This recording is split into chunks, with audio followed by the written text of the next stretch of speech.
Life में आगे बढ़ना है तो तू मेरा मत सुन, पर अगर तेरे को आगे बढ़ते हुए बहुत अच्छा इंसान बनना है तो तू मेरा सुन।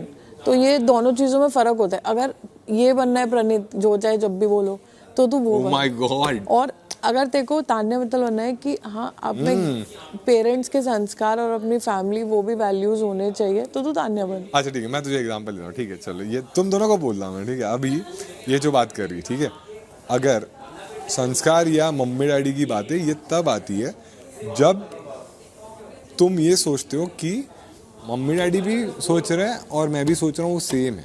जब मैंने तुझे पूछा ना कि तू करेगी क्या, तो तूने बोला कि हाँ मैं करूँगी, बट अगर मम्मी डैडी मना करेंगे तो मैं नहीं करूँगी। बट अगर उनका चॉइस ही नहीं रहा, मतलब उन्होंने बोल दिया कि तुम्हें जो करना है कर, तो तू करेगी। मतलब तुझे लगता है ये चीज़ सही है, बराबर ना। बट उनको लगता है ये प्रॉब्लम ये नहीं है। बात देख, बात सही गलत की नहीं है। तो क्या है? बात ये है कि जनरेशनल गैप्स रहते हैं।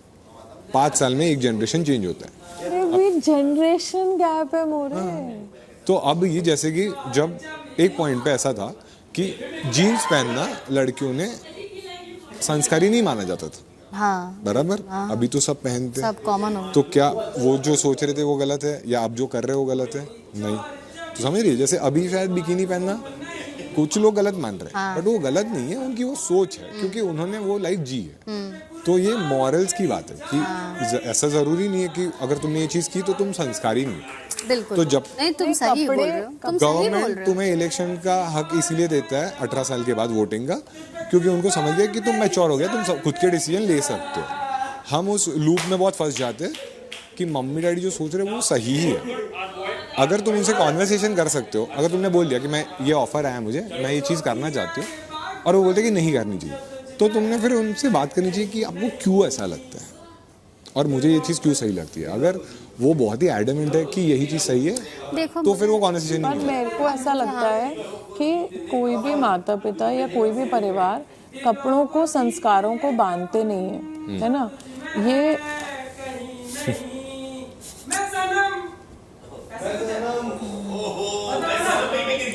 ठीक है, ये हमारी गलतफहमी है कि हमारे माता पिता हमें कपड़ों से बांधकर संस्कारों से बांध रहे हैं, बल्कि माता पिता हमसे ज्यादा और आगे की सोचते हैं। वो ये सोचते हैं कि शायद दूसरों का नजरिया हमारे लिए बदले, और वो लड़कियों को प्रोटेक्ट करना चाहते हैं कि उनके लिए लोगों का नज़रिया जो है वो रिस्पेक्टफुल रहे। और ये जो समाज है ये कपड़ों को संस्कारों से बांधता है। माता पिता को लड़कियां बिकनी में बुरी नहीं लगती, पर माता पिता को ये कि शायद वो अगर ऐसा करे तो वो उसकी इमेज को हैम्पर करे बाहर, ये उनको डर लगता है। मेरे पेरेंट्स को फिर तो तुम सोसाइटी के हिसाब से ही जीते रहोगे ना फिर। हाँ, तो मेरे पेरेंट्स को यहाँ आने के लिए ये डर नहीं था मेरा कि मैं बिग बॉस आके उनके परिवार के संस्कार खराब कर रही हूँ। उनको ये डर होगा कि पब्लिक इमेज में जैसे मैं बहुत इमोशनल हूँ, मैं इन बातों के लिए रोऊंगी अगर, तो शायद लोगों को रिलेट नहीं कर पाए। जैसे फर्क होता है ना अपब्रिंगिंग का, चीज़ों तो इसीलिए तूने बोला था कि वो सैड हो गए थे। हाँ, वो लोग नहीं आए ना छोड़ने, क्योंकि उनका इस पे अग्रीमेंट नहीं था, तो उन्होंने मेरे को फोर्स नहीं किया कि मत जाओ। पर मैंने जब बताया तो वो हैप्पी नहीं थे। मतलब they were not happy and they were like don't go. मतलब they were not rigid you don't go, they were like हमारा ओपिनियन है कि नहीं जाना चाहिए, बट अगर तुम्हारे लिए अच्छा है तो तुम जाओ। तो मैं आ गई। बट ये बात बिल्कुल सच है कि आज उन्होंने मेरे को जो एक बनाया उनका भी नाम दिया है, उसके साथ जो मैंने अपना नाम बनाया है, और जिस सोसाइटी में मेरे को आगे बढ़ना है, क्या वहाँ के लिए यहाँ आकर अब रोना मेरा और ये सब मेरे को ऐड करेगा, ये उनका थॉट होगा। बट वही है ना, अभी देख, अब जो तू बोल रही है, अब दोनों चीजें फिर कॉन्ट्राडिक्ट कर रही है। मतलब कॉन्ट्राडिक्ट मतलब तुम एक चीज बोल रहे हो, नहीं कॉन्ट्राडिक्ट। नहीं, एक्चुअली ये हो सकता है कि मोरे को मेरी बात नहीं समझ में आई। नहीं, मैं मेरा पॉइंट बता, मैंने मेरा बात समझे। कॉन्ट्राडिक्ट नहीं, तेरा तो मैं समझा, क्लियर है ना। अब इसका मैं जो बोल रहा हूँ इसका मैं अरे सुन ना, तू बात तो सुन। नहीं, कॉन्ट्राडिक्टरी मतलब तुम एक चीज बोलो और फिर तुम दूसरी चीज बोलो जो उसके ऑपोजिट रहे। अच्छा, जैसे कि अगर मैंने बोला कि मुझे हाइट का फोबिया है, हाँ, तो मैं भाई हाइट वाली चीज नहीं कर सकता, और अगले दिन मैं बोलूँ कि भाई मैं तो रोज बंजी जंपिंग करता हूँ, अरे तो इसको कॉन्ट्राडिक्शन बोलते हैं। अच्छा, ठीक है। अब तेरा जो तू बोल रही है मैं बोला, तूने क्या बोला अभी पहले? तूने बोला कि माँ बाप चाहते हैं कि सोसाइटी तुम्हारे बारे में ये ना सोचे, वो आगे का सोचते हैं, इसलिए वो तुम्हें वो चीज बोलते हैं, इसलिए वो चीजें सही है। ठीक है, इसलिए वो तुम्हें बिकिनी में पहनने में प्रॉब्लम नहीं, बट वो सोसाइटी के बारे में सोचते तुम्हारी में जो भी है। ठीक है, तो इसलिए माँ बाप की बातें सही है। फिर तूने बोला कि जब मैं बिग बॉस आने वाली थी उन्होंने वो उन खुश नहीं थे, उन्होंने बोला मत जाओ। तो अगर माँ बाप आगे की सोच रहे फिर तू आई क्यों? नहीं तो मैं यही तो बोल रही हूँ कि उन्होंने पर्सपेक्टिव सोचा और उन्होंने मेरे को अपना पर्सपेक्टिव दिया, पर मैंने तुझसे ये थोड़ा ना कहा कि बिल्कुल ही ऐसा है कि माता पिता जो कहेंगे वही कर रहे हैं। मैंने किसी को भी ये नहीं बोला, मैंने इसको भी ये नहीं बोला कि माता पिता जो कह रहे हैं वही करो, बट सिलेक्टिवली आपको अपने इंडिविजुअल चॉइसेस भी लेने हैं, पर उनकी सलाह के साथ। तो अगर मैं यहाँ जो आई हूँ ना, मैं अपने माता पिता की सलाह के साथ आई हूँ, इसीलिए अभी देखो मैं बताती हूँ मेरे बात। मेरे माता पिता बोले हैं बेटा आपको जो करना है आप करिए, लेकिन आप कायदे कानून में रहिएगा, और उनका कायदा कानून का लकीर मुझे पता है। अच्छा, इसलिए मैं क्लियर हूँ कि उनका कायदा और कानून का क्या लकीर है, तो मुझे तो वो मुझे पता है, तो उसके विरोध हम करते ही कुछ नहीं है। मैं भी वो कोशिश, मतलब मेरी 100% 1000% यही कोशिश है कि मैं उन चीज़ों को मेंटेन करूं जो उन्होंने इतने साल में बनाई है, वो मेरी वजह से नहीं गिर जाए। ओके, तुमको समझ में आया कि दोबारा और मैं तुम्हें एक और बात बताऊं, एक और बात बताऊं, ये ना प्रशांत, मतलब ये बहुत प्रैक्टिकल बात है। कौन? कि एक प्रैक्टिकल बात है ये। पहले तूने क्या नाम लिया? प्रशांत बोला, प्रणीत, सॉरी प्रशांत कौन है बोल? है प्रशांत, देख कौन है? तो है प्रशांत, ठीक है। पता है जो घर और परिवार होता है ना, उसकी पूरी जो बाहर वो तैयारी कर रहा है, भूल गए। हाँ, जो लड़कियां होती है ना प्रणीत, लड़के और लड़कियों में यही फर्क होता है कि लड़के और लड़कियों में ये फर्क होता है, लड़कियों में ये फर्क होता है। लड़के और लड़कियों में क्या, दोनों लड़कियां ही हैं? लड़के और लड़कियों में। हाँ, मैं आवाज तेज पुश नहीं कर पा रही हूँ, मेरे को स्ट्रेंथ लग रहा है ना। लड़के और लड़कियों में ये फर्क होता है कि जो लड़के होते हैं ना, जब वो इंडिपेंडेंट होने निकलते हैं तब उन पे पूरे परिवार के कमाने का भार होता है, पर इज्जत का भार नहीं होता।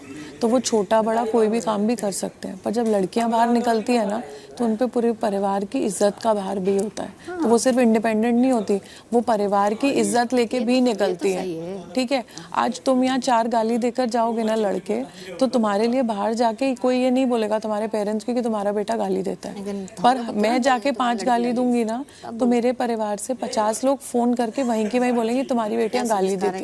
सुंदर गाली, क्या सुंदर, समझ आया? तो तू जो कह रहा है ना कि मैं कॉन्ट्रडिक्टरी स्टेटमेंट दे रही हूँ, वो कॉन्ट्रडिक्शन नहीं है, पर मैं यहाँ आई हूँ तो मैं इंडिपेंडेंट हूँ, पर डिपेंडेंट कि मेरे परिवार की पूरी इज्जत जो है मुझ पर डिपेंडेंट है। हाँ ठीक, थोड़ा अभी देखो समझ लगा आया, देखो मैं क्या कह रही हूँ। सुनो, कोशिश थोड़ा बनाऊंगा ही। अब मुझे ये समझ आ गया कि तेरी लाइफ पर यार मैं पहली चाय बहुत अलग है, तो इसीलिए तुझे वो सब कुछ ग्लूमी और फनी और ऐसा लगता है कि इट्स अनरियल, क्योंकि तूने वो लाइफ नहीं जियो, तू इमेजिन भी नहीं कर पा रहा है कि कोई ऐसी लाइफ जीता है। नहीं वो समझ गया है ना। और मेरे को अब समझ में आ गया कि क्योंकि मैंने देखो परसों भी बोला था, क्योंकि तूने मेरी वो स्ट्रगल देखी ही नहीं है कि क्या होता है घर की इज्जत के साथ चल के अपने आप को डिपेंडेंट बनाना, तो तू कभी समझ ही नहीं पाएगा। और तुझे वो जो जंप कट लगते हैं ना, वो जंप कट इसलिए लगते हैं क्योंकि मेरी कहानी बहुत लंबी है। ठीक, नहीं देख इसकी भी लाइफ थोड़ी, मतलब तेरी और मेरी लाइफ भी बहुत अलग है ना। बहुत अलग है। हाँ, पर इसकी फिर भी रिलेटेबल है, पर मेरी बिल्कुल ही रिलेटेबल नहीं है, तो आई एम ओके। मतलब रिलेटेबल ना होना मेरी ऑथेंटिसिटी कम नहीं करता। ऑथेंटिसिटी मतलब क्या होता है? सच्चाई। ऑथेंटिसिटी मतलब सच्चाई होते हैं। ऑथेंटिक मतलब क्या रहता है? सच्चाई नहीं है मेरे ख्याल से। रियलिटी मतलब सच्चाई। ऑथेंटिसिटी होता है ना किसी चीज की सच्चाई, मतलब गहराई। नहीं, ऑथेंटिक मतलब सच्चाई नहीं यार, मतलब जैसे कि कैसे बताऊं एकदम, हाँ जो थोड़ा उसी वही सच्चाई कि हाँ, मतलब कि मेरी, मतलब इसको मेरी कहानी रिलेटेबल नहीं लग रही क्योंकि हम दूसरी दुनियाओं से आते हैं। हम ये अलग प्लैनेट से। हाँ, मैं अलग प्लैनेट से हूँ, अलग गोले से। आर फ्रॉम क्या है वो? अलग गोले से, क्योंकि लड़के लड़कियों की स्ट्रगल नहीं समझ सकते, और मतलब स्पेशली नहीं रे तानिया, कई लड़का समझता है, कई लोग समझते हैं, तो वैसे ही लड़के की मुझे तलाश है। नहीं, ये नहीं समझते। देखो मेरे भाई लोग ना बहुत, मेरे से छोटे भाई है ना, बहुत समझदार है। सगे भाई? और मोरे पता है तेरी गलती नहीं है, मुझे तेरे जैसे बहुत मिले हैं जो समझ नहीं पाते, क्योंकि उनने वो देखा ही नहीं ना बंधन, कि जैसे तुम्हें कभी हुआ ही नहीं ना कि तुम ये कर रहे हो तो तुम्हें घर की इज्जत का ध्यान रखना है, क्योंकि तुम वो बाहर लेके ही नहीं चलते ना। मैं अभी भी तुझसे बात कर रही हूँ, मेरे पे 1000 किलो का वेटेज है कि मैं तुझसे बात करते मैं कोई लाइन क्रॉस करूंगी तो तुम लोग कुछ नहीं करोगे। बॉम्बे से फर्क नहीं पड़ेगा, मेरा बहुत बड़ा परिवार है जिसे बहुत फर्क पड़ेगा। सही बात। और उसे एक्चुअली बहुत डीप डाउन फर्क, तुमने देखा होगा पहले दिन से मैं हूँ कि स्टेज पे क्या हुआ था, मैंने कुछ हुआ था वो सवाल हाँ। जो तू पूछ के आई थी। नहीं सवाल नहीं, उसके अलावा भी हुआ था जीशान सर और मेरा थोड़ा थोड़ा। अरे तुम दोनों साथ में आए थे? यही तो दिक्कत हुई थी। तो मैंने बोला ना कि मैं अपने हैप्पीएस्ट डेज में भी या कैजुअलेस्ट मोमेंट्स पे भी मेरे पे बहुत सारा इज्जत का भार है, और ये उन्हीं लड़कियों के ऊपर होता है जो परिवार से इंडिपेंडेंट होने निकलती हैं। अगर आज मेरा कोई हस्बैंड होता या मैं शादी कर चुकी होती तो ये बहुत हद तक कम हो जाता। जब आप अनमैरिड होते हो ना तब आपके ऊपर वो भार और डबल होता है, और मतलब when you cross the age और आप मिड एज में हो तब वो भार 4 टाइम होता है, क्योंकि लोगों को आपको गिराने का मौका ज़्यादा मिल जाता है। तो सबसे ज़्यादा जो स्ट्रगल करती है ना वो 30s में होने वाली इंडिपेंडेंट लड़की करती है, क्योंकि वो डिपेंडेंट नहीं है ना किसी पे, इसलिए उसको गिराने के लिए सब लोग घूमते हैं। क्या हंसी आ रही है अभी? मृदुल क्या फर्क पड़ेगा? नहीं मैं समझा पॉइंट। खाने लग और गया। जो देखो मैंने बोला ना जंप कट लगता है, क्योंकि मैं देखो पूरी बहुत लंबी स्टोरी है तो मैं कोशिश करती हूँ कट कट करके सुना दूँ, किधर से क्योंकि मैं 4 घंटे किसी के